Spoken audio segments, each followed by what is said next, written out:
All right, we're here at my indoor vermihut worm tower, and the last time we were in here, we did 2 experiments, and you're actually seeing the first experiment right now. And that was we put a bunch of eggshells in 3 rows right here, and then I checked on them for about 3 or 4 days, and after the eggshells were basically completely gone. I see like maybe a little bit here, so 4 days. My theory was, one of 2 things. The worms just randomly came up here and the eggshells stuck to them, or perhaps the worms really like eggshells and came up here and went for them. So tell me what you think. I really think they went for them. Otherwise, if they didn't like them, they would avoid them. And clearly that is not the case. So let's go ahead and remove this newspaper and get rid of some of these worms that are on it. And we're going to put this right back up here when we are done. Wow, this is pretty amazing. They've deposited a lot of castings right on top. And the second experiment that we did was we put in some shrimp tails. Over here, we put some raw shrimp tails. Then right here, we put some burnt air fried shrimp tails. And then finally, over here, we put some dried low heat. I finally perfected to get some crispy shrimp tails over here. So let's go ahead and check them out. And I'm just gonna have to go kind of gently because I don't know how much they've eaten. The other question is, are they gonna smell bad after they've been in here for 10 days? And the worms are liking something right here. This might be one of the avocado shells. And sure enough, it is. Let's go ahead and dump it out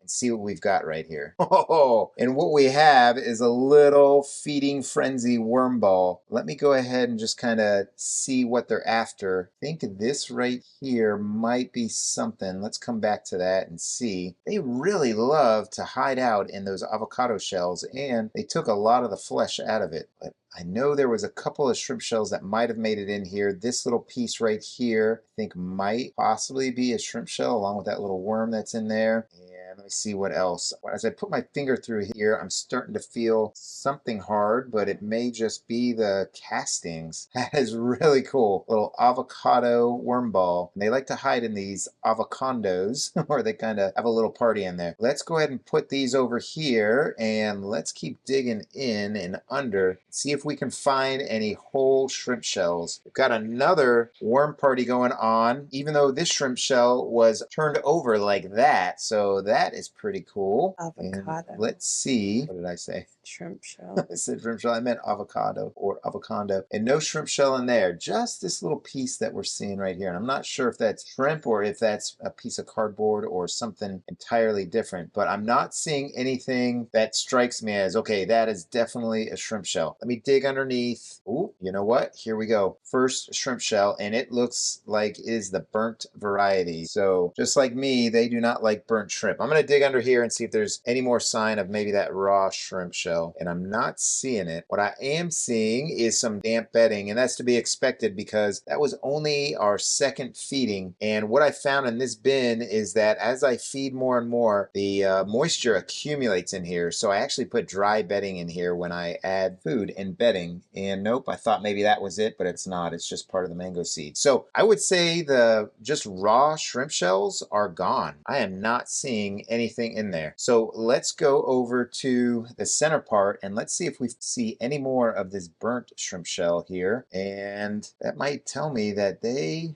do not like burnt stuff. That's very interesting. Yeah, I am definitely seeing more of these burnt shrimp shells and none of the raw ones. So that is way interesting. It could also be because we had put them near the avocados and they really like the avocados. Again, this is more of the burnt, and there's something under here that they're really interested in. So let me try and dig under and see if I can get what is under there that they are liking. Oh, you know what that is? That is the half an apple from actually 21 days ago we added this. So they really hadn't touched it too much, and now they are all over it. In fact, as I peel back this apple peel, it just looks like that apple's innards are made of worms. They are all inside this apple, all through the peel. So something about having an apple, get attacked by microbes for the first couple weeks, allows them to really attack it. Or they've eaten all the food in here and this is the last thing they get to, but very interesting. All right, let's go over here to this side and see if any of kind of the crispy shrimp shells are in here. And initially, I'm not seeing anything. I got another burnt one. This is possibly right here, just a kind of a toasted, warmed, crispy shrimp shell. I just put them on low heat, and and I'm not seeing too many of them, if any at all. Very strange. That is really weird. The only shrimp shells that they didn't eat were the burnt ones. So I don't know what to draw from there other than they don't like burnt stuff, just like I don't. So it looks to me like you can just throw in raw shrimp shells, get all the meat out and put them in. I'm not smelling anything at all. And it appears you don't even need to really try and dry them out. All I did was throw them in the freezer and,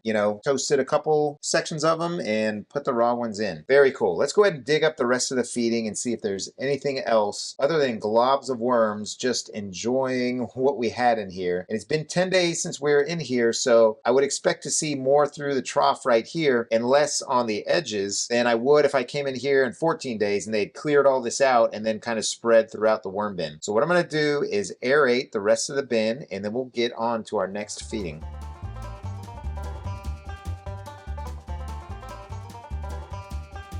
All right, so we built up our trough right here and we've got some of our old stuff that we're gonna put in the center. So let's go ahead and add some fresh bedding. So I've got some wet bedding that I have from another bin that I just started out. So we'll add that down there, and it is damp, which is just fine. You can certainly use damp bedding as long as your worm bin is not too moist or retaining water, and certainly early worm bins need damp bedding. So that's definitely the way to go for most worm bins. But this worm tower, and because it has a lid and it's so humid, it actually adds liquid to the shredded cardboard that I put in here. So I actually do not wet my cardboard for this one, just this time because I had some left over. And here's some of that dry cardboard that I was talking about. All right, so here's what we had in mind to feed, but first let's put this old stuff down right here. This is our little apple worm ball that we have going. So this should be interesting as we put more stuff on here. And I'll do the same thing. I'll have one avocado shell turned over and one right side up, and we'll see if we get another worm ball in there. But we've got some fun, colorful stuff. We've got some peppers. We've got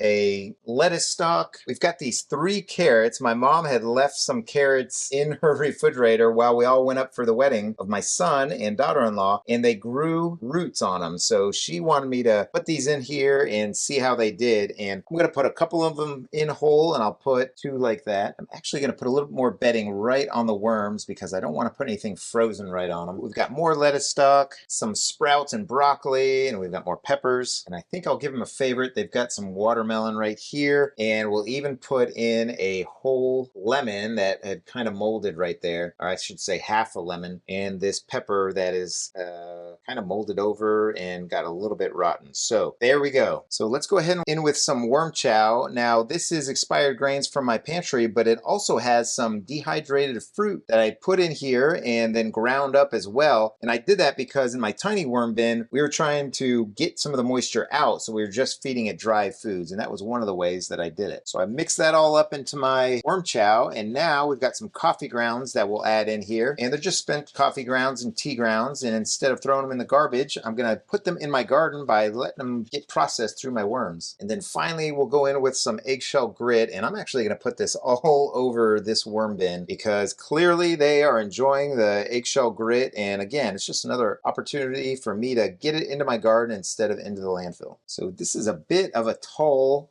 feeding right here. So I'm just going to kind of nudge it down just a little bit. I don't want to smash those worms up, but we're going to go ahead and bury it because I like to bury my food. Now this Vermi Hut is fantastic. It's got a great lid, and so it's always covered. Even if I did had something that I fed them that might have an odor to it before the worms get to it and eat it, you wouldn't really be able to smell it at all from the Vermi Hut unless you were to take off the lid. But we're going to go ahead and bury it up anyway. And I always like to put a piece of newspaper over it because even within the Vermi Hut, condensation forms underneath the lid on that kind of translucent part and drips back down on here. And I find that that newspaper kind of helps to spread it out and just kind of keep that moisture barrier on the top and throughout the bin. So I really like that. We'll go ahead and put this newspaper back on. And it has been 21 days since we put this tray up here. It's got another 40 days or so before it is ready to go down below and be the pre-harvest tray. But it is doing very well for just the 20 days it's been in here. We're going to try and keep feeding it at least every 10 days. So I hope you're all doing well. I hope your worm bins are doing fantastic. So happy vermicomposting, everybody. Take care now.